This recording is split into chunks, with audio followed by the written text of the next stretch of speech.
សួស្តីបងប្អូនថ្ងៃនេះយើងសិក្សានៅមេរៀនមួយតាក់ទងជាមួយនឹងការធ្វើចំណែកថ្នាក់ស្លឹករុក្ខជាតិដែលវាស្ថិតនៅចំពុកទី1នានាភាពនៃភាពរស់មេរៀនទី1ចំណែកថ្នាក់និងដើមឈើមែកធៀងពូជអំបូរដើម្បីសិក្សាមេរៀននេះយើងត្រូវមានសម្ភារៈមួយចំនួនដូចជាស្លឹករុក្ខជាតិស្រស់មួយចំនួនក្រដាស់ទាំងស A0 ស្កតកន្ត្រៃនិងហ្វឺតយើងធ្វើចំណែកថ្នាក់ស្លឹករុក្ខជាតិដោយផ្អែកលើលក្ខណៈ4យ៉ាងរបស់ស្លឹករួមមានទី1ទម្រង់ស្លឹកទី2គែមស្លឹកទី3ការតម្រៀបរបស់ស្លឹកទី4ទ្រនុងស្លឹកហើយយើងចូលដល់ទម្រង់ទី1ទម្រង់របស់ស្លឹកឥឡូវយើងមកសង្កេតមើលស្លឹករុក្ខជាតិបាទឥឡូវយើងសង្កេតមើលស្លឹករុក្ខជាតិបេះមកមួយស្លឹកមានតែមួយបន្ទះស្លឹកហៅថាស្លឹកទោលសង្កេតលើស្លឹករុក្ខជាតិនេះមួយវិញម្ដងបាទនេះមួយស្លឹកហើយស្លឹកនេះមានបន្ទះស្លឹកតូចតូចបាទតម្រៀបគ្នាទៀតហៅថាស្លឹកសមាសស្លឹកល្ហុងនេះហៅថាម៉េចមួយស្លឹកអញ្ចឹងវាជាស្លឹកទោលស្លឹកនេះដុះច្រើនលើស្លឹកតែមួយហៅថាស្លឹកសមាសស្លឹកស្ពឺនេះមួយស្លឹកមានស្លឹកតូចតូចដុះតម្រៀបគ្នាបែបនេះហៅថាស្លឹកសមាសស្លឹកផ្ការិស័យ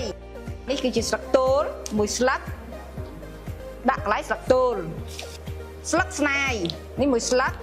ជាស្លឹកទោលឥឡូវនេះទម្រង់ស្លឹកយើងបានដឹងហើយថាទម្រង់ស្លឹកមានស្លឹកទោលនិងស្លឹកសមាសឥឡូវយើងចូលដល់ចំណុចទី2គែមស្លឹកឥឡូវយើងមកសង្កេតទៅលើទម្រង់របស់ស្លឹកវិញតែម្ដងថាតើគែមស្លឹកនោះមានរូបរាងបែបណាយើងមកសង្កេតមើលស្លឹកស្នាយទម្រង់របស់ស្លឹកមានរាងជាធ្មេញគេហៅថារាងធ្មេញគែមរាងធ្មេញស្លឹកល្ហុងយើងមើលគែមរបស់វាឆែកដូចម្រាមដៃគេហៅស្លឹកឆែកស្លឹករុក្ខជាតិនេះយើងបេះតែមួយកូនស្លឹកទូចមួយមកយើងយកមកមើលឃើញថាគែមរបស់វាពេញគេហៅថារាងគែមពេញស្លឹកផ្ទៀលនេះក៏យើងសង្កេតមើលឃើញរាងរបស់វាក៏ពេញរាងពេញស្លឹកការិស័យយើងសង្កេតមើលរាងរបស់វាគឺជារាងពេញអញ្ចឹងសរុបមកវិញគែមស្លឹកគឺមានរូបរាង3គឺរូបរាងពេញរូបរាងធ្មេញនិងរូបរាងហែក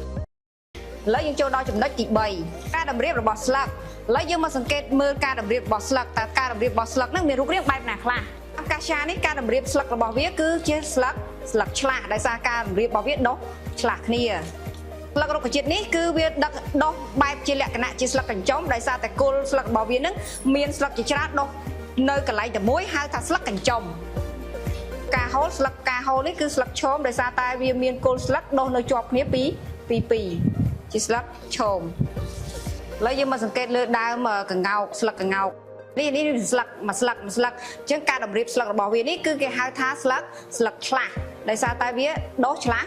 គ្នាអញ្ចឹងសរុបមកវិញការតម្រៀបរបស់ស្លឹកគឺមានស្លឹកឆ្លាស់ស្លឹកឈោមនិងស្លឹកកញ្ចុំយើងចូលដល់ចំណុចទី4ទ្រនុងស្លឹកឥឡូវយើងមកសង្កេតមើលថាតើទ្រនុងស្លឹកហ្នឹងមានរូបរាងបែបណាឥឡូវយើងសម្គាល់ទៅលើស្លឹកពោមួយបាទស្លឹកពោបាទទ្រនុងរបស់វារាងស្និតគេហៅទ្រនុងស្និតចំណែកឯស្លឹកគ្រៃយើងស្គាល់គ្រប់គ្នាហើយបាទទ្រនុងរបស់វាហ្នឹងគឺវាដុះស្របគ្នាបែបនេះគេហៅទ្រnukស្របឯស្លឹកល្ហុងបាទទ្រនុងរបស់វារាងកង្ហាហូលនេះទំនងរបស់វាក៏ជាទំនងស្និតដែរអានេះក៏ទំនងរបស់វាជាទំនងស្របអញ្ចឹងមានមួយស្លឹកយើងបេះមួយស្លឹកមកទំនងស្របឥឡូវនេះការសិក្សាពីការធ្វើចំណែកថ្នាក់ស្លឹករុក្ខជាតិបានដល់ទីបញ្ចប់ហើយលទ្ធផលដែលយើងទទួលបានគឺលក្ខណៈទី1ទម្រង់ស្លឹកមានស្លឹកទោលនិងស្លឹកសមាសលក្ខណៈទី2គែមស្លឹកមានរាងពេញរាងធ្មេញនិងរាងឆែកលក្ខណៈទី3ការតម្រៀបរបស់ស្លឹកមានស្លឹកឆ្លាស់ស្លឹកឈោមនិងស្លឹកកញ្ចុំ